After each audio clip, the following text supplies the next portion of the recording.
Bien, on va dire, je crois, quelques mots à la presse et répondre à quelques questions avant de travailler. Et au-delà, c'est bon, ça marche, votre traducteur fonctionne. Et donc, attention à vous. Oui. Avant de travailler, de pouvoir échanger, je suis très heureux d'abord d'accueillir le président Poutine et je veux le remercier pour sa présence aujourd'hui à Brégançon, qui vient après plusieurs échanges, nos échanges à Versailles dès le printemps 2017, puis à Saint-Pétersbourg au printemps 2018, et tous les échanges que nous avons pu avoir, le dernier en date étant à Osaka. Et je suis très heureux de pouvoir l'accueillir dans ce lieu ô combien symbolique et sur les rives de cette Méditerranée qui ont toujours beaucoup compté pour la relation entre nos deux pays et pour l'imaginaire russe. Beaucoup de grands artistes, écrivains, peintres ou musiciens d'ailleurs, russes, ont séjourné sur ces rives. Et de Nabokov à Tourgueniev, en passant par Stravinsky et plusieurs autres, elles ont su inspirer. Cet échange d'aujourd'hui est pour moi très important parce que nous vivons aujourd'hui un moment profondément historique de notre ordre international. Et donc nous aurons d'abord à parler des crises, ce qui est un peu l'agenda que nous avons fixé à Osaka. Nous parlerons d'Iran. Je crois que nous sommes attachés l'un et l'autre à une désescalade de la situation en Iran. Nous avons beaucoup œuvré depuis plusieurs semaines pour justement éviter tout embrasement, fait des propositions multiples. J'ai multiplié les échanges avec le président Trump, le président Rouhani et plusieurs autres. Et nous sommes attachés évidemment d'une part au plein respect du traité de 2015, du JCPOA, mais également à avoir un agenda plus large de stabilité et de sécurité dans toute la région. Nous parlerons également de l'Ukraine, évidemment, où les prises de position, les choix qui ont été faits par le président Zelensky, je crois, sont un vrai changement pour la donne, pour la situation. Le président Poutine a eu plusieurs échanges avec lui ces dernières semaines, et je crois que c'est aussi pour nous l'opportunité de revisiter cette situation, de pouvoir échanger et de pouvoir aussi préparer des rendez-vous à venir. Et en lien étroit avec le président Zelensky et la chancelière Merkel, nous aurons à considérer l'opportunité, ce qui est mon souhait, d'un nouveau sommet en format Normandie dans les prochaines semaines, si nous arrivons à configurer les voies d'avancement. Nous aurons également à échanger sur la Syrie, où un gros travail a été fait, là aussi ensemble, depuis plusieurs mois. À Saint-Pétersbourg, à Istanbul, nous avons avancé sur aussi le rapprochement des formats de négociation. Nous avons lancé ensemble des opérations humanitaires. Mais je dois bien le dire, notre préoccupation aujourd'hui est profonde sur la situation qui est vécue à Idlib. Aujourd'hui, la population civile à Idlib vit sous les bombes. Des populations innocentes, en particulier des enfants, sont tués. Je crois qu'il est impérieux, et nous y tenons beaucoup, et nous aurons l'occasion d'en parler, que le cessez-le-feu décidé et acté à Sotchi soit pleinement respecté, car aujourd'hui les attaques menées par le régime conduisent à tuer des innocents et des civils. Et nous aurons à évoquer sur, évidemment, la Syrie également, le calendrier politique, constitutionnel, diplomatique que nous avons mis en place. Nous évoquerons aussi la Libye. Nous avons obtenu durant l'été une trêve, le 10 août dernier, par un gros travail et une mobilisation avec l'ensemble des parties prenantes. Et il nous faut maintenant construire de manière durable la stabilité et rebâtir un ordre en Libye. Et je crois que nous y sommes l'un et l'autre attachés. On aura beaucoup d'autres sujets, mais ces crises seront au cœur de notre discussion parce que la France a préparé le prochain G7, compte tenu de notre présidence, et parce que la Russie a un rôle absolument incontournable sur chacune de ces crises. C'est pourquoi je souhaitais pouvoir échanger avec le président Poutine sur ces sujets. Au-delà de ça, il y a plusieurs autres sujets internationaux sur lesquels nous allons travailler ensemble.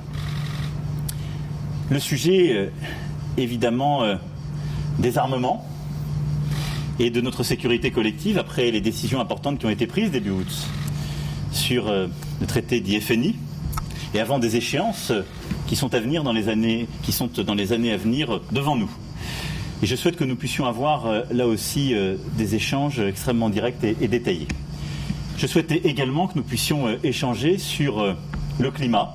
Je me réjouis de la décision de ratification des accords de Paris qui a été prise par la Russie, qui est un point extrêmement important dans le combat que nous menons en matière climatique et qui est, je crois, un geste diplomatique et de conviction très important de la part de la Russie. en soutien de l'agenda de Paris. Je veux aussi avoir un mot de soutien après les incendies terribles qui se sont produits cet été en Sibérie et qui ont mobilisé le président. Mais de l'Arctique à la situation du permafrost et à cet agenda climatique, là aussi je souhaite que nous puissions avancer. Et c'est pour moi au cœur de cette recomposition que nous avons à faire. Parce que je le disais, notre ordre international vit un moment absolument historique. Le multilatéralisme est attaqué et nous avons à penser, à construire une recomposition de cet ordre international. C'est ma conviction profonde.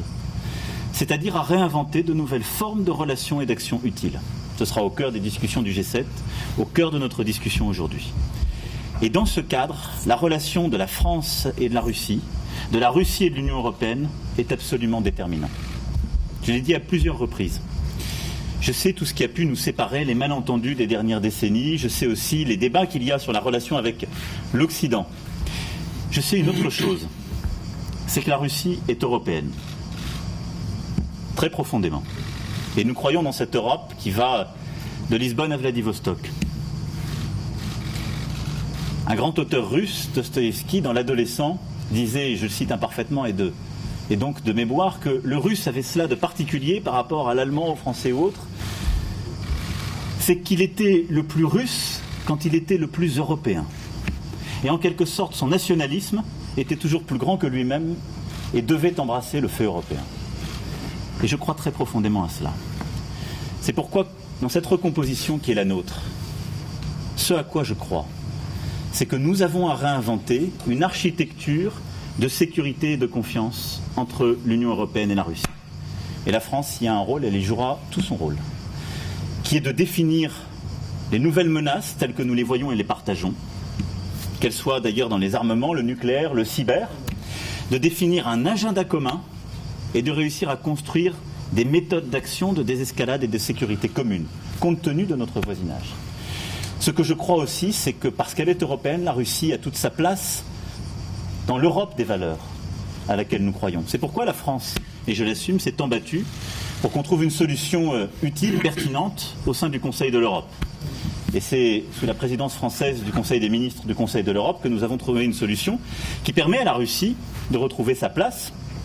Et c'est d'ailleurs au nom de cette place que nous avons pu appeler cet été à ce que la liberté de manifester, la liberté d'expression, la liberté d'opinion, la liberté de se présenter à des élections dans le cadre de tout pays au sein de ce Conseil soit pleinement aussi respectée en Russie. Parce que je crois à cette Russie européenne, parce que je crois à une souveraineté européenne, c'est-à-dire à une Europe plus forte et qui donc doit se réinventer dans ce dialogue. Et c'est pourquoi j'attache la plus grande importance à la présence du président Poutine aujourd'hui à Brégançon. Et c'est pourquoi les heures que nous allons passer ensemble, après toutes celles que nous avons eues et les échanges stratégiques que nous avons partagés, sont à mes yeux décisifs. Merci Monsieur le Président, cher Vladimir, d'être aujourd'hui à Brégançon, d'avoir pris ce temps, d'avoir pris la peine. Je suis très heureux que nous puissions ainsi échanger.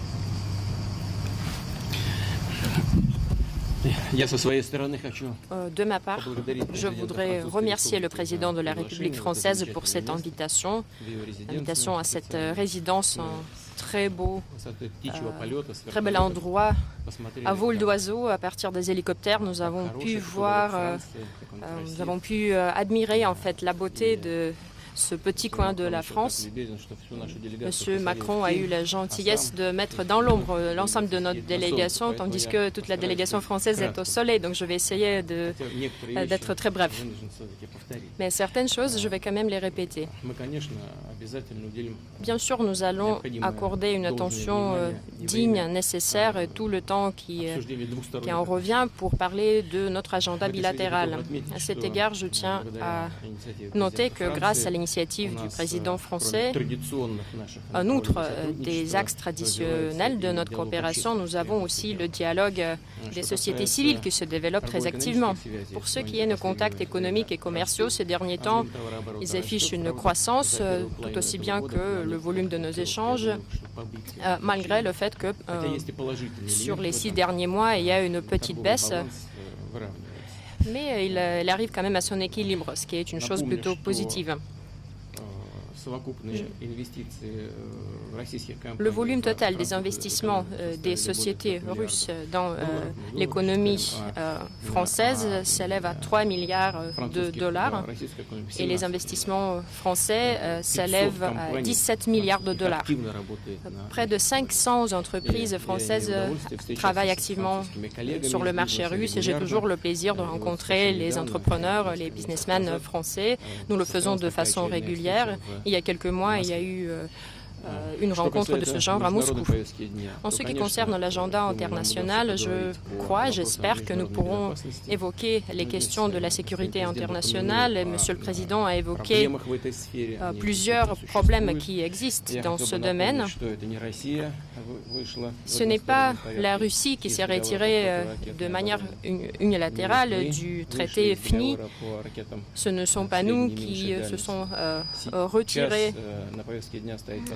du traité sur la défense antimissile. Et maintenant, il y a la question de reconduire le traité START 3. Pour l'instant, nous ne voyons pas non plus aucune initiative de la part de nos partenaires américains, bien que nos propositions sont déjà sur la table. Nous sommes aussi préoccupés par la question du destin du TICE, aussi le problème de la militarisation de l'espace extraterrestre. J'espère pouvoir vraiment détailler nos points de vue sur cette question. J'aimerais bien savoir la position de la France sur toutes ces questions d'intérêt majeur, y compris, comme j'ai dit, la militarisation de l'espace. En ce qui concerne les forces nucléaires de portée moyenne et de la plus petite portée, je l'ai dit déjà en France, nous nous engageons de façon unilatérale. Si de tels systèmes de frappe sont produits par les États-Unis, nous allons aussi les produire, mais nous n'allons pas les déployer dans les régions du monde concernées avant que des systèmes américains n'y soient pas déployés. Malheureusement, pour l'instant, nous n'avons pas eu la réaction à cette déclaration qu'on a faite à plusieurs reprises publiquement. Quoique, j'espère que les Européens comprennent quand même toute la valeur de cet engagement. Donc, on espère avoir une réaction. Ensuite, nous allons bien sûr parler des conflits régionaux. On va parler de la région est-sud-est de l'Ukraine. Nous allons parler du Donbass. Je vais informer Monsieur le Président de mes derniers contacts avec le nouveau président ukrainien. Il y a des choses qui sont dignes de discussion et qui provoquent un optimisme, un certain optimisme, disons. On va parler de la Syrie. Avant que les accords ont été signés à Sochi, qui venait d'être évoqué par Monsieur le Président, sur la démilitarisation d'une partie de la zone d'Idlib. À l'époque, 50% du territoire ont été contrôlés par les terroristes. Maintenant, c'est 90%. Il y a des raids réguliers qui viennent de cette zone-là et il y a aussi des transferts des combattants terroristes qui s'opèrent à partir de cette région dans d'autres régions du monde. Et c'est quelque chose qui est très dangereux. Il y a eu plusieurs tentatives d'attaquer notre base aérienne de Khmeimim, justement aussi à partir de la zone d'Idlib. C'est pour ça que nous appuyons bien sûr les efforts de l'armée syrienne qui visent à mettre fin à cette menace terroriste et couper en fait toutes les activités terroristes dans cette zone d'Idlib.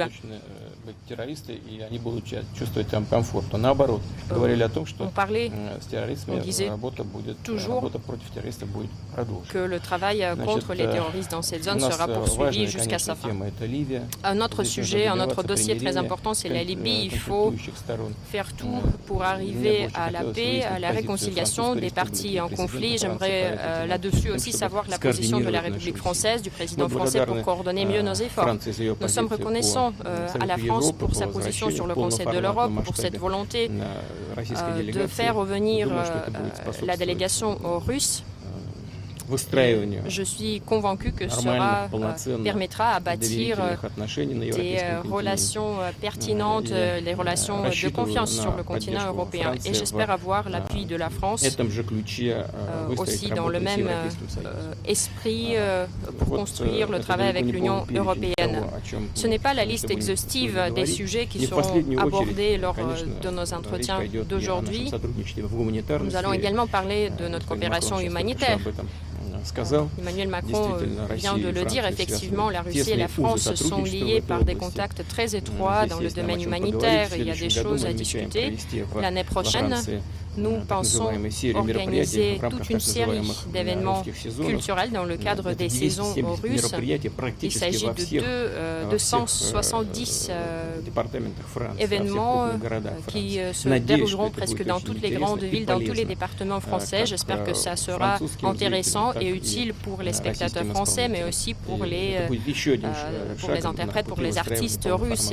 Et ceci sera notre pas, un pas de plus pour bâtir les relations de plein format. Merci beaucoup, je crois qu'on va prendre quelques questions de chaque côté. Là, пожалуйста. Allez-y. Спасибо. РИА Новости, Лена Глушакова. RIA Novosti, Monsieur Macron, vous venez de dire que lors de ce sommet, il est possible que vous pourrez négocier des conditions du sommet en sommet à Normandie, donc rencontre des 4 leaders. Mais il a été dit plusieurs fois que pour organiser un sommet de ce genre, il faut avoir des conditions, parce qu'avoir une rencontre pour rencontre comme telle, personne n'en a besoin. Est-ce qu'il y a déjà ces conditions qui se réunissent et quelles sont ces conditions plus précisément? Alors, nous allons en parler. Mais il y a un fait nouveau qui est l'élection du président Zelensky et les positions qu'il a prises depuis son élection. Et il faut ici reconnaître qu'il y a un changement d'attitude, un vrai courage de la part du président ukrainien, ce qui est pour nous une opportunité de mettre fin à un conflit qui dure depuis maintenant 5 ans et qui plonge plusieurs populations dans une situation très difficile et qui est, on le sait, un vrai problème pour la relation et la place régionale de la Russie. Donc le président Zelensky a pris plusieurs décisions à court terme. Nous allons en discuter, partager d'ailleurs la lecture qu'on en fait. Moi je souhaite qu'on réussisse je l'espère dans les heures, et en tout cas dans les jours et les semaines qui viennent, à trouver une nouvelle dynamique qui s'inscrive dans l'épure de ce que nous avions défini à Minsk, mais qui permette d'avancer utilement. Il y a des sujets, évidemment et avant tout, de sécurité. J'ai présenté, lorsque je l'ai eu au président Zelensky, mes condoléances pour les pertes et les décès qu'il a eu à subir lors du cessez-le-feu non respecté au début du mois d'août. Et donc il y a évidemment cette stabilité et cette sécurité assurée. Mais on le sait, on a un agenda également politique, économique à faire avancer sur cette région. Et donc c'est ce dont nous allons discuter dans quelques heures. Là où je vous rejoins, c'est qu'à mes yeux, nous ne devons faire un sommet Normandie au niveau des chefs d'État et de gouvernement qu'à la condition qu'il y ait quelque chose de tangible qui puisse être acté. Donc nous allons là l'échanger, prendre en compte cette nouvelle donne, voir ce que nous sommes prêts à faire de part et d'autre. Il y aura ensuite, dans quelques jours, un échange qui se tiendra entre nos conseillers diplomatiques pour préparer, je l'espère, un sommet utile.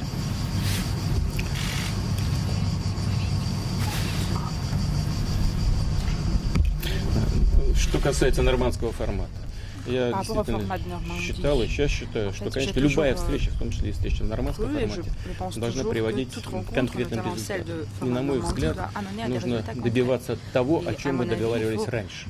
Безусловно, добиваться и идти к этой цели. Ну, например, мы в свое время пошли в 2016 году на значительный компромисс, когда фактически видоизменили имплементацию закона об особом статусе Донбасса.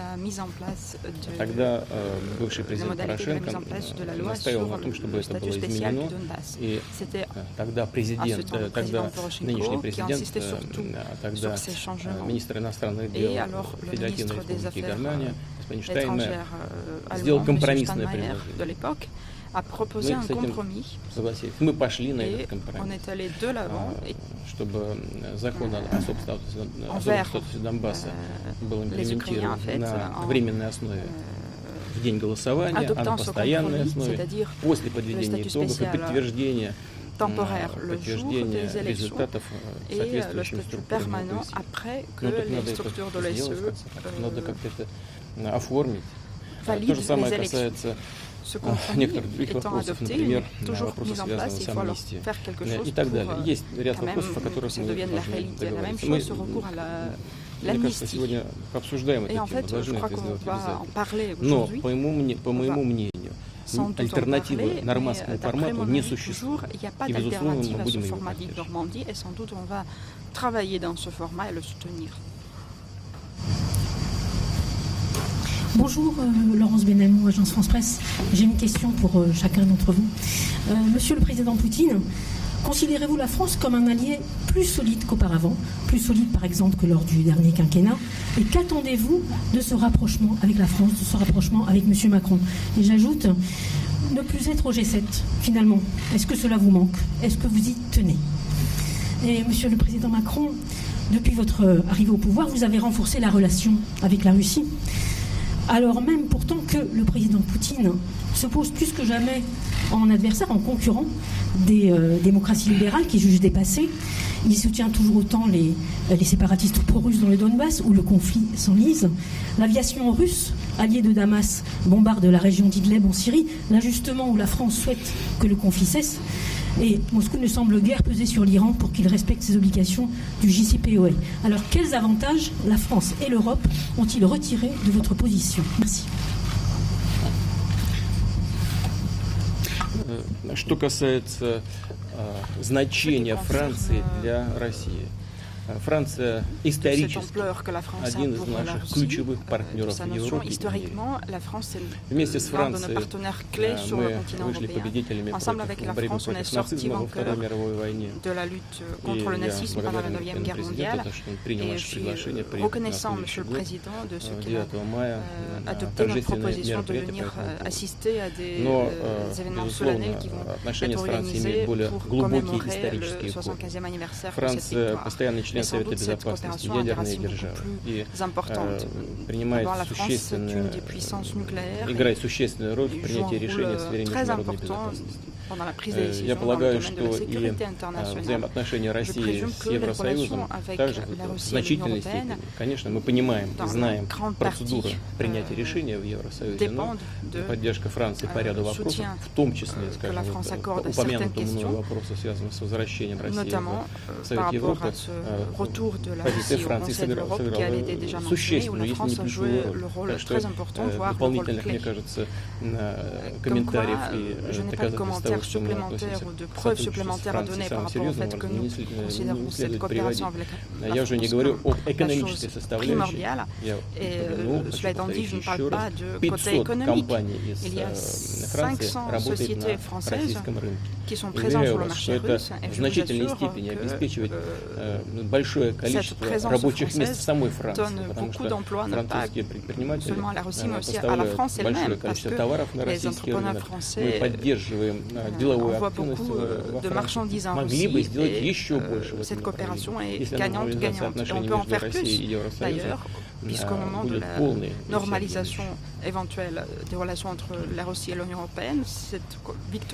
Alors, j'apporterai plusieurs éléments de réponse à votre question. La première, d'abord, nous avons des résultats. Il y a des choses qui avancent. Ça n'enlève pas les désaccords, vous en avez rappelé certains, ou des sujets qui nous préoccupent, et je les ai évoqués dans mon propos liminaire. Mais des sujets avancent. Sur la Syrie, j'ai moi-même exprimé notre inquiétude sur Idlib, et nous allons en parler plus en détail. Mais où était la France il y a un peu plus de 2 ans sur le sujet syrien?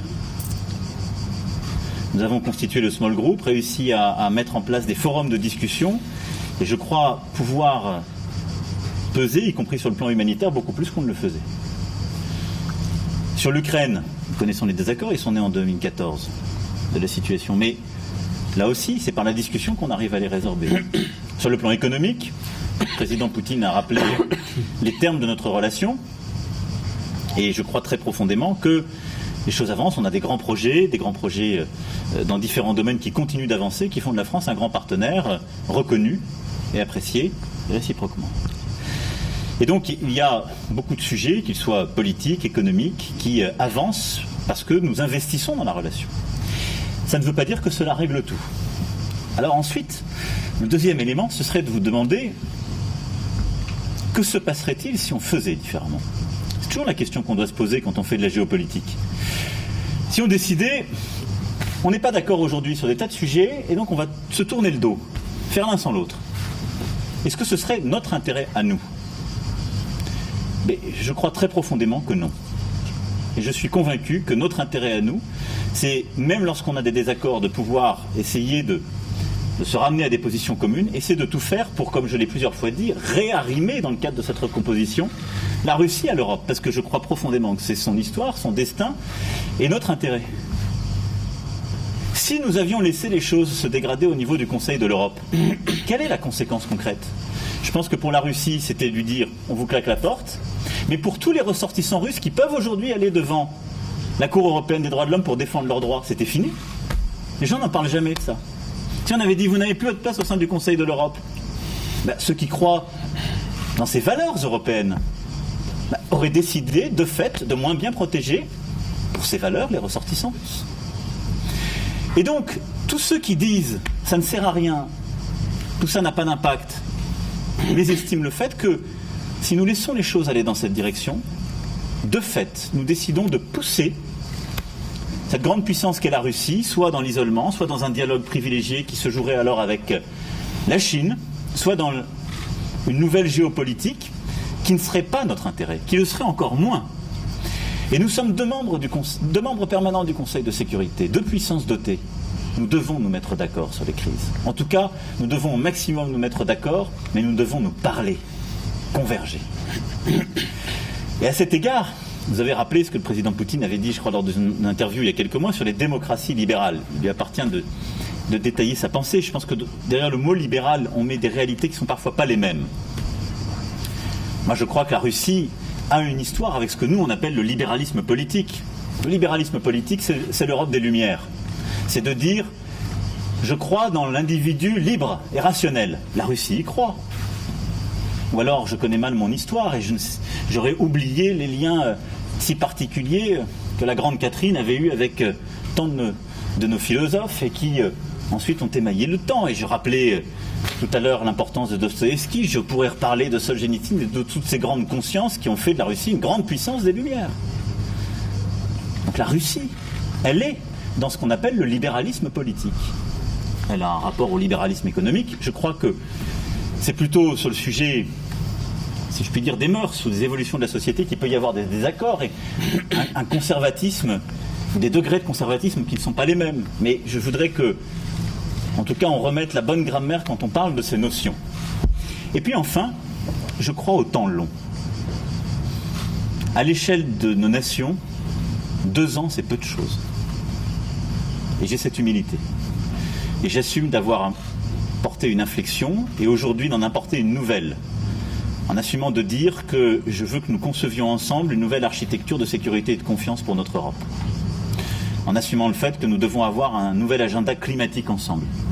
Et tout ça, c'est faire référence au fait que nos 2 pays sont 2 grandes nations qui entretiennent un commerce profond, d'imaginaire, d'idéaux partagés, qui a fait qu'en effet, nos soldats ont parfois combattu ensemble. Et c'est pour ça que je serai au mois de mai prochain en Russie aux côtés du président Poutine à son invitation. Et parfois, pour changer les malentendus qui se sont installés, il faut accepter le temps long. Ce n'est pas aujourd'hui qu'on va régler tous les malentendus qui se sont installés depuis, au fond, le début des années 90. La Russie a un rapport particulier à l'Occident. Et c'est dans l'âme russe d'ailleurs, et ça a toujours été un sujet littéraire, philosophique, géopolitique. Mais l'Europe n'est pas tout entière absorbable dans ce qu'est l'Occident. Et je crois très profondément aussi que ce à quoi je crois, ce que je veux faire pour notre pays, et qui est au cœur de notre dialogue, c'est que l'Europe a dans cette recomposition à réinventer sa souveraineté, dans le temps long, ses choix profonds. Elle a ses alliés. Et dans un monde où, finalement, on assiste à quoi ? À des équilibres internationaux où l'hégémonie occidentale est de plus en plus remise en cause et est en crise. C'est ça la réalité, ce à quoi on assiste. L'Europe a une place à jouer. Et le dialogue entre l'Union européenne et la Russie est indispensable pour que l'Europe joue cette place, parce que la France comme la Russie sont des grandes puissances européennes. Ça, c'est du temps long. On ne réglera pas tout aujourd'hui. Mais cette nouvelle géopolitique, j'y crois très profondément et elle irrigue ce que nous faisons ensemble et ce que nous continuerons de faire. Monsieur le Président, sur le G7, pardonnez-moi. La fin de la question sur le G7. Ah, for the G7. You're present for the G7. Значит, что касается восьмерки, о которой вы сказали. Par rapport au G7, mais elle n'existe pas. Я могу Comment est-ce que возвратиться je в peux организацию, revenir которая dans не une существует. organisation qui n'existe Это pas? семерка. C'est le Сегодня это семерка. G7, pas le G8. Вот. Что касается возможного Par rapport au retour, c'est le формата retour в рамках éventuel au 8 G7, pas au государств. G8. Мы Dans le никогда ни format от чего не de отказываемся. 8 États, en fait, На- on ne renonce jamais à rien. Была очередь России провести C'était le tour de восьмерку Russie, в свое d'ailleurs, время. И наши à партнеры organiser не приехали. le Пожалуйста, G8, мы в mais nos любое время partenaires n'étaient ждем pas venus. в гости Alors, наших vous êtes toujours les партнеров. bienvenus quand même, Уже в рамках allez-y, on семерки. attend toujours nos Но partenaires, вообще cette существуют и fois-ci dans le другие cadre de организации, G7. Mais en fait, il y a международные, d'autres organisations которые internationales qui existent, играют заметную, qui jouent существенную un роль rôle в международных делах. important Ну, например, dans 20. les affaires internationales, notamment И le G20. там такие Et крупные là, il y a сегодня, на сегодняшний день, d'États экономические importants, игроки, как Китайская des Народная acteurs Республика, économiques très представлена, importants как aujourd'hui, comme la Индийская Chine, Республика, l'Inde. Индия. Вот, многие другие, ну, Il y a 20 beaucoup стран, вы их d'autres все États, en хорошо fait, il y a знаете. 20 États, vous les connaissez sans doute Это par cœur, почти 90% мировой et экономики. qui représentent quand même plus de 90% de l'économie В этой mondiale. связи, конечно, вот такие cet более égard, полноформатные Je peux dire que площадки, des они, конечно, сегодня, это plateformes очевидно, объективные вещи plein играют, format, играют comme заметную, celles-ci, sont beaucoup plus существенную роль. И importantes мы там работаем активно. dans la Мы также donne активно работаем в некоторых qui se joue sur региональных l'échiquier организациях, international. Et on таких est как là très Шанхайская actifs. организация On est aussi сотрудничества, как actifs БРИКС, в которые sur les входят plateformes régionales, известное comme количество стран, l'Organisation de Россия, coopération de Индия, Китай, Shanghai, comme Южная BRICS, Африка, Бразилия. qui regroupe la Russie, l'Inde, la Chine, l'Afrique Повторяю du Sud et еще le раз, Brésil. вообще Mais je répète une fois любые de plus контакты que, с en нашими fait, on партнерами favorise tous в les любом contacts формате, они avec всегда nos полезны. partenaires Мы ничего не sous tout format. On ne renonce jamais à rien.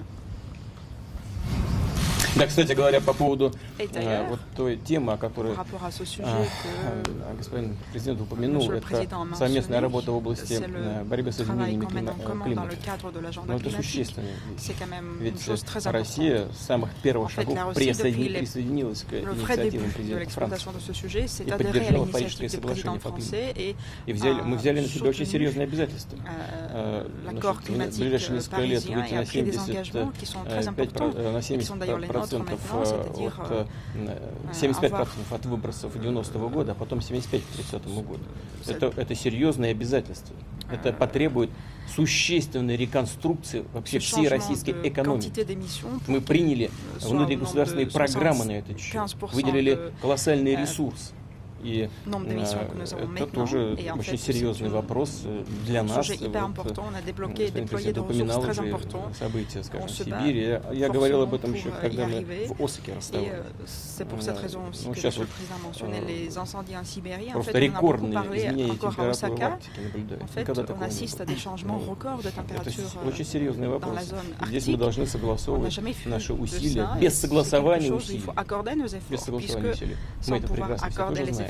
Результат неэффективный не будет. Мы готовы к такой совместной работе. Faisant cavalier seul, on ne va jamais avoir de résultats. Et nous, on est prêts à travailler Основ ensemble Первый avec канал nos российского partenaires. телевидения. Господин Макрон сегодня говорил о Европе от Лиссабона до Владивостока. Я думаю, вы согласитесь, что отношения России и Евросоюза находятся сейчас в довольно низкой точке.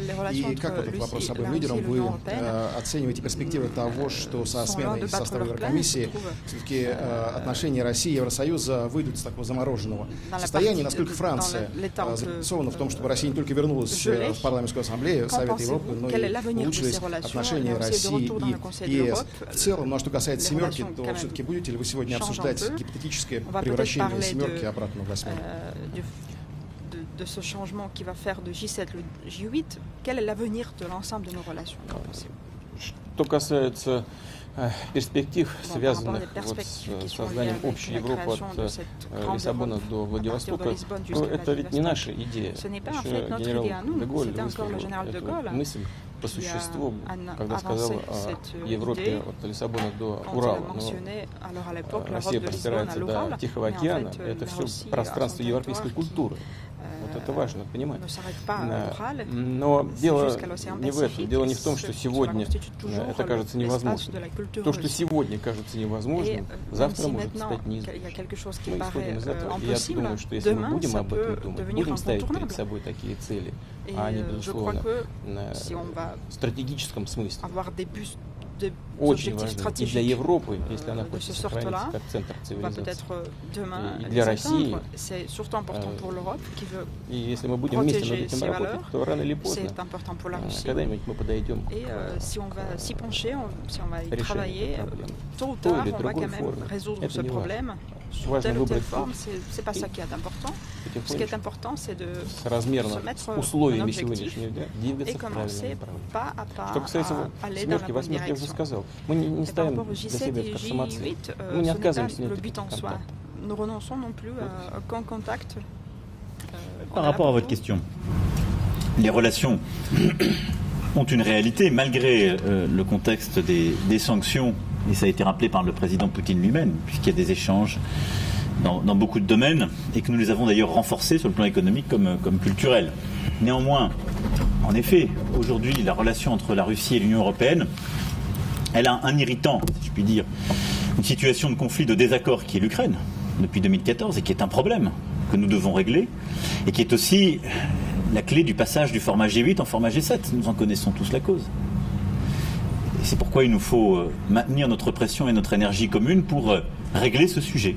On l'a évoqué tout à l'heure, et c'était l'objet de la première question de votre confrère.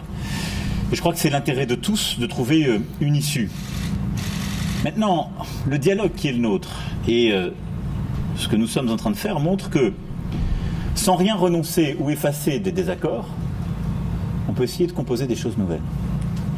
Et il est clair que le retour au G8, comme le retour à une relation pleinement normalisée avec l'Union européenne, suppose de régler le sujet ukrainien. C'est une condition préalable. Mais que notre responsabilité, c'est aussi de penser la géopolitique contemporaine au regard de la recomposition que j'évoquais, des nouvelles crises, du jeu des acteurs. Et donc de savoir aussi nous projeter au-delà des désaccords du moment, des situations de crise que nous avons identifiées pour essayer de les régler, mais inventer une architecture nouvelle. C'est ce que nous sommes aussi en train d'essayer de faire. Donc la question du G8, elle dépend de la crise ukrainienne, de manière très simple. Mais de l'autre côté, je souhaite aussi que dans le cadre de cette recomposition, de ce nouvel agenda que je souhaite qu'on puisse lancer ensemble, d'une architecture de sécurité et de confiance, on puisse lever beaucoup des malentendus qui se sont installés entre parfois l'Union européenne et la Russie depuis plusieurs décennies. Il y en a beaucoup. Et donc c'est à nous d'agir et de construire aussi de nouveaux formats. Il nous faut être innovants. On n'est pas obligé de vivre forcément avec les formats et les grammaires d'un monde qui a changé et qui est en train de changer de manière encore accélérée. Je crois que c'est notre responsabilité d'aujourd'hui. Donc il faut s'inspirer de ce qui est parfois notre histoire lointaine, de ce que certains de nos prédécesseurs avaient pu concevoir, et la réinventer. Donc voilà pour le G8, pour le dialogue qui est le nôtre, et la relation Union européenne-Russie, dont je souhaite qu'elle, dans les prochaines années, par nos efforts conjoints, qu'elle puisse pas simplement se normaliser, mais être profondément réinventée. On va prendre une toute dernière question, je crois. Elisa Bertholomé pour BFM TV. Une question qui s'adresse à vous deux, messieurs les présidents. Des vagues d'arrestations d'opposants ont eu lieu ces dernières semaines en marge de manifestations pacifistes à Moscou. Hier encore, à peine sorti de prison, un militant a été arrêté. Monsieur Poutine, comment l'expliquez-vous? Monsieur Macron, qu'en pensez-vous? Et puis une question subsidiaire, un accident nucléaire a eu lieu la semaine dernière sur la plateforme militaire de Nonoxa. On évoque des prélèvements radioactifs élevés dans les villes alentours. Sur quoi travaillaient les chercheurs? Quels sont ces nouveaux armements qui étaient testés? Et quel est le risque réel de contamination? Merci.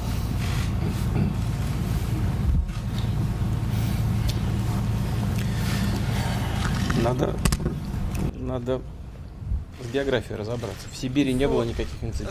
bien placer les choses en termes de géographie. Il n'y avait pas d'incident en Sibérie. Vous voulez dire dans la mer du Nord, c'est une autre région de la Fédération de Russie. Et il n'y a pas de risque de contamination quiconque. Et il n'y a pas de danger radioactif. On y a envoyé des experts, notamment des experts indépendants qui sont en train de contrôler la situation. Et de toute façon, j'ai des documents qui me sont fournis, petite journaliste, à la part des experts militaires et civils. Il n'y a pas de changement majeur, il n'y a pas de danger, mais on essaie de faire en sorte pour peut-être régler le problème au préalable si jamais le cas, pour qu'il n'y ait pas vraiment de danger ultérieurement. Mais c'est vrai qu'il y avait malheureusement des morts, les gens qui étaient en train d'exercer leur service militaire, qui étaient en train de travailler. Sans doute on va, à titre posthume, leur donner des décorations parce que malheureusement leur vie était perdue. Par rapport à des opposants qui avaient été arrêtés, vous savez qu'il y aura des élections prochainement, notamment dans la mairie de Moscou. En 2014, pendant les élections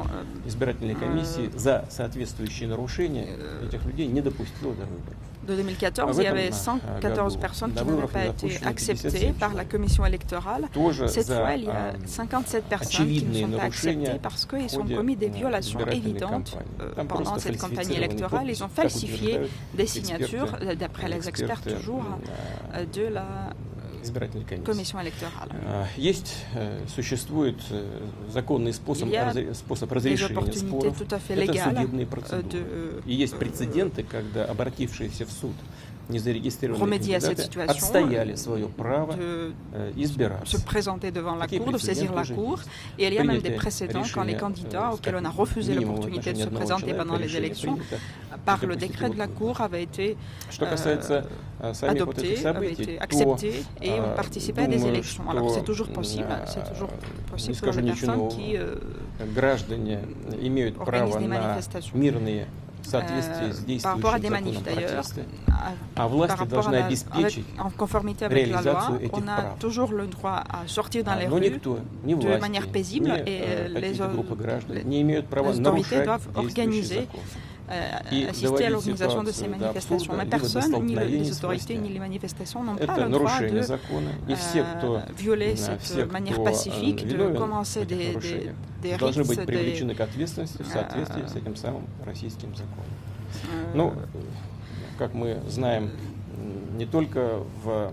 violer les uns les autres, d'agresser les uns les autres, et alors peut-être que il y avait une certaine raison pour les policiers qui les avaient arrêtés. Et d'ailleurs, ça ne se passe pas qu'en Russie. Je suis invité par le président français, je suis un peu mal à l'aise en le disant, mais vous savez tous que pendant les manifs des Gilets jaunes, il y avait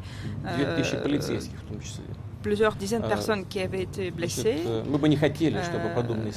y avait des policiers qui avaient été blessés. Et on ne veut pas du tout que des événements pareils se passent dans la capitale russe, mais on va toujours respecter la loi. Pour ce qui est de la situation, le président a raison aussi de permettre de faire les distinguos qui conviennent entre les situations dans nos pays, parce que partout dans nos pays aujourd'hui, il y a des manifestations, on le voit, qui se tiennent.